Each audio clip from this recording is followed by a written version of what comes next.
Il est temps de vous tenir informés. Bonsoir, chers téléspectateurs de la radio-télévision Venice. Bienvenue dans cette édition du journal qui s'ouvre avec les principaux titres. Lors de son séjour à Kisangani, chef-lieu de la Tchopo, le chef de l'État, Félix-Antoine Tshisekedi, a tenu ce mercredi 23 octobre 2024 un meeting populaire à la place de la Poste devant la population de cette partie. Félix-Antoine Tshisekedi a épinglé plusieurs questions, notamment celle de la révision de la Constitution congolaise. Les informations phares du monde, vous l'aurez avec nos amis de la Voix d'Amérique. Voilà tout pour ce sommaire. À présent, les détails.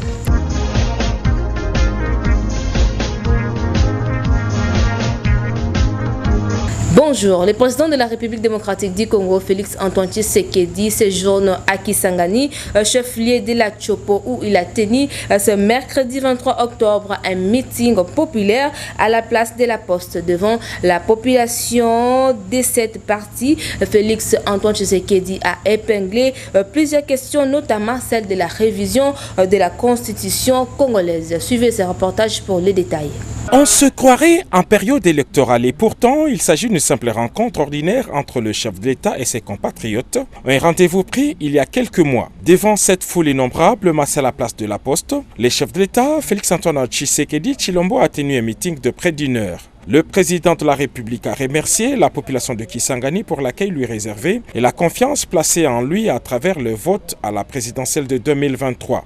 Face à la guerre d'agression, le chef de l'État a lancé un message de résistance. « Nous avons beaucoup d'ennemis autour de nous, résistez comme vous l'avez fait durant la guerre des 6 jours », a dit le commandant suprême. « J'ai fait confiance au FARDC, ils doivent être en mesure de défendre la patrie », a dit le président. « Nous gagnerons cette guerre, ils peuvent tromper certains de nos frères, mais ils ne gagneront pas le peuple congolais », a-t-il conclu. Les infrastructures constituent notre priorité, cela a commencé par l'aéroport et la voirie urbaine et ces œuvres doivent se poursuivre, a dit le président. Au sujet de l'emploi des jeunes, le chef de l'État a dit y accorder une attention particulière. Il a appelé aux réformes et au soutien du secteur privé.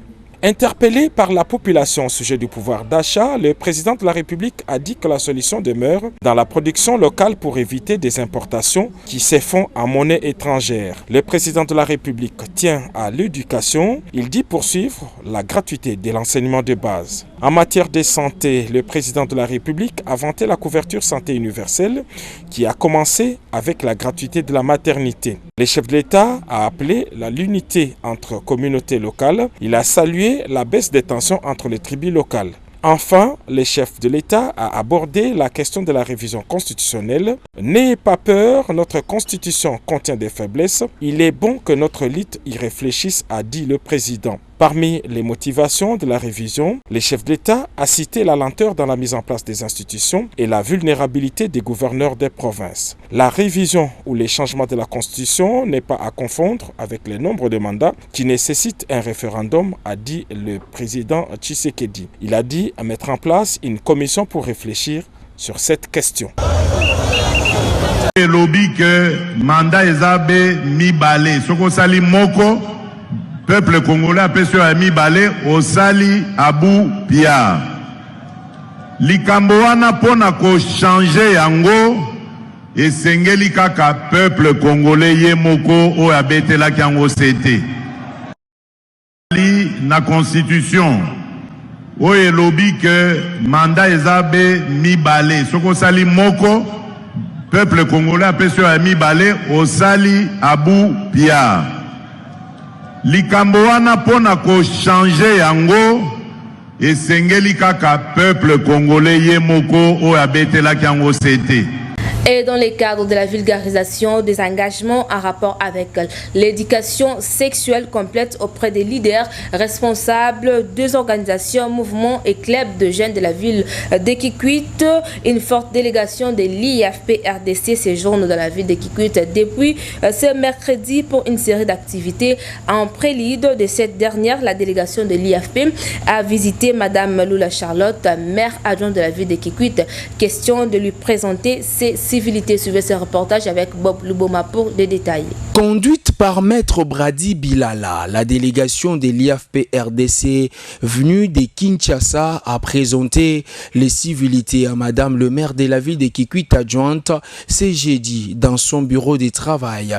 Au sortir de cet entretien, Madame Tigra et Monsieur Deus ont fait savoir qu'ils sont à Kikwit pour la vulgarisation des engagements de l'Afrique de l'Ouest et du Centre en rapport avec l'éducation sexuelle complète auprès des leaders des jeunes. Notre arrivée ici à Kikwit, d'abord, c'est pour une activité qui va déjà se tenir demain. Et c'est une activité qui est dans le cadre de la vulgarisation des documents normatifs et réglementaires en lien avec le droit sexuel et la santé reproductive, et aussi les protocoles de Maputo, ainsi que l'engagement de l'Afrique ouest et du centre de Laos. Cette activité va se dérouler demain dans les universités avec les jeunes de Kikwit, mais aussi nous sommes venus aujourd'hui voir la mère, c'est pour passer nos civilités et pourquoi pas lui passer notre invitation s'il y a possibilité qu'il assiste demain à l'activité, ça sera toujours une joie. Bon, nous sommes venus à Kikwiti, je pense que c'est notre deuxième descente. Cette fois-ci, nous sommes venus avec une activité sur la vulgarisation des engagements de l'AOC. Il s'agit bel et bien de la vulgarisation sur les protocoles de Maputo et tous ses avantages. Je pense qu'on a besoin que les jeunes viennent et aussi des personnes de l'âge intermédiaire de venir pour écouter, pour apprendre, pour comprendre que le protocole de Maputo est un outil très important dans la société aujourd'hui. Nous sommes venus à la mairie parce que quand on vient dans un terrain ou dans une autre ville, c'est toujours important de venir présenter les civilités à la personne qui est comme responsable de la ville. C'est donc les maires qui est la personne qui est habilitée. Et bien que nous avons rencontré Madame la maire adjointe, mais c'était pour nous un bon feedback et on est content et elle nous a rassuré qu'elle sera là demain lors de cette activité que nous allons organiser en collaboration avec la coordination provinciale de notre organisation ici. À l'aide Sekulude, le syndicat national des inspecteurs de l'enseignement du Congo, Signeko en sigle, a décidé de suspendre leur grève déclenchée il y a plus d'un mois. Cette nouvelle disposition intervient après la restitution de pourparlers entre cette structure et le gouvernement congolais. À Kinshasa, on fait les points avec M. Rodolphe Baboko, son président, dans cet élément que je vous propose de suivre. La réunion, c'est autour de la restitution de mon voyage à Kinshasa. Pendant 2 mois plus, j'ai pris part à plusieurs rencontres autour de nos droits comme inspecteurs. Il y avait une enveloppe que le gouvernement avait disposée pour les inspecteurs qui a été déposée à 2 tranches. Première tranche, c'était injustement réparti. On a donné à des provinces administratives et Kinshasa avait demandé aux provinces de se soulever. Deuxième tranche est tombée. Il y a 16 provinces qui se sont ajoutées, plus les 2 premières, ça fait 18 provinces. Alors nous avions demandé à la base, à ce moment j'étais à Kin, pour que l'on puisse se réunir, faire pression pour qu'il n'y ait plus de provinces qui seront marginalisées. Et ici on avait déclenché la grève pour faire entendre leur voix. Alors quand nous sommes arrivés, après étude des constats de tout ce qu'il y a comme grève qui s'est passé, nous avions constaté qu'il y a trahison et que la procédure même, il n'y a pas eu d'ultimatum qu'on avait donné.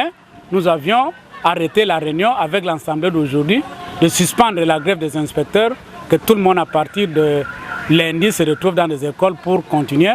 Et les démarches vont continuer pour arracher ce qui est de nos droits. Non, nous parlons au nom de la province Kouilodé. Tous les pôles, il y en a 36, primaires comme secondaires. Nous demandons à tous les inspecteurs de reprendre le travail.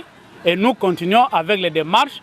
Ce que le gouvernement a fait, que nous soyons là ou pas, c'est un pas qui n'a jamais eu lieu depuis que l'inspection existe.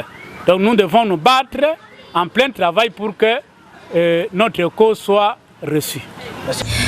Et parlons débat autour du nombre exact des députés payés à l'Assemblée nationale. Le président de cette chambre du Parlement, Vital Kamere, revient avec d'autres détails qu'il s'agit seulement de 500 députés payés et les 13 autres sont des anciens présidents comme indiqué dans la loi congolaise. Suivez.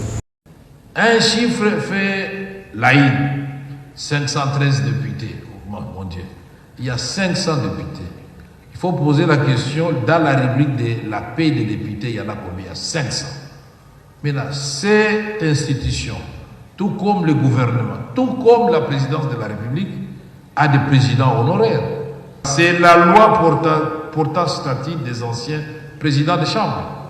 En ce qui me concerne, j'étais ancien, j'ai bénéficié, c'est des montants modiques. Mais depuis que je suis rentré, j'ai demandé que dans les budgets, on m'enlève, puisque je suis de nouveau président, je ne suis plus honoraire. Rentrons dans la ville de Kikwit où 54 élèves, dont 20 filles et 34 garçons, ont prêté serment comme députés et ministres de l'Institut Serge-Annonciade de Kibangu ce mercredi 19 octobre 2024. Cette cérémonie a donné l'occasion à ces élèves de gérer leurs camarades des classes en mettant l'accent sur la bonne gouvernance. Suivez cet élément pour les détails. Une joie immense avait régné lors des prestations de serment de 54 élèves, dont 20 filles et 34 garçons à l'Institut Serge-Annonciade de Kibangu. Le samedi 19 octobre 2024, la mère école du quartier Ngulunzamba, avec ses beaux bâtiments, a organisé une grande cérémonie de la prestation de serment des élèves. Ces élèves sont nommés comme députés et ministres, ont géré devant la foule que je cite, « Je jure d'observer les lois et les règlements en vigueur, de respecter les droits de mes camarades et de défendre avec honneur et conscience. » Milan Kese, président des élèves, et son vice-président Boulanquette David de la dite école, devant les parents, le chef d'établissement et plusieurs invités, ont juré que je récite, je jure dans ma qualité de respecter les règlements de l'école et de défendre mon école. Ces élèves, Milan Kese et Boulanquette David, ont reçu le bâton de commandement, un signe du pouvoir qu'ils ont reçu. La très révérende sœur Thérèse Lokomafuta, préfet de cette belle école, a ainsi invité ses élèves, députés et ministres de bien conserver les tâches qui les a été confiées. Plusieurs activités ont été signalées, entre autres la danse, les mannequinats. Fin de citation. Félix Mangunji, depuis l'Institut Serge-Annonciade, pour la radio-télé Venise. Et pendant ce temps, après l'Assemblée nationale, le Sénat de la République démocratique du Congo vient d'adopter les projets de loi autorisant la prorogation de l'état de siège pour les 84e fois dans la province de l'Ituri et Nord Kivu au cours d'une plénière organisée ce mercredi, présidée par le président du Sénat, Jean-Michel Sama Lukonde. Suivez. Honorables sénateurs et chers collègues, voici le résultat du vote. Sur 109 membres qui composent le Sénat, 73 membres ont pris part au vote. 72 membres ont voté oui, aucun n'a voté non, un membre a voté abstention. En conséquence, le Sénat vote le projet de loi portant autorisation de la prorogation de l'état de siège sur une partie du territoire de la République démocratique du Congo. Et remercie. Ce projet de loi sera transmis à son Excellence Monsieur le Président de la République pour promulgation. Place à présent aux informations phares du monde avec nos amis de la Voix d'Amérique. Le candidat du parti au pouvoir au Mozambique, Daniel Chapo, a été élu président avec 23 octobre 2024, un meeting populaire à la place de la Poste devant la population de cette partie. Félix Antoine Tshisekedi a épinglé plusieurs questions, notamment celle de la révision de la Constitution congolaise. Les informations phares du monde, vous l'aurez avec nos amis de la Voix d'Amérique.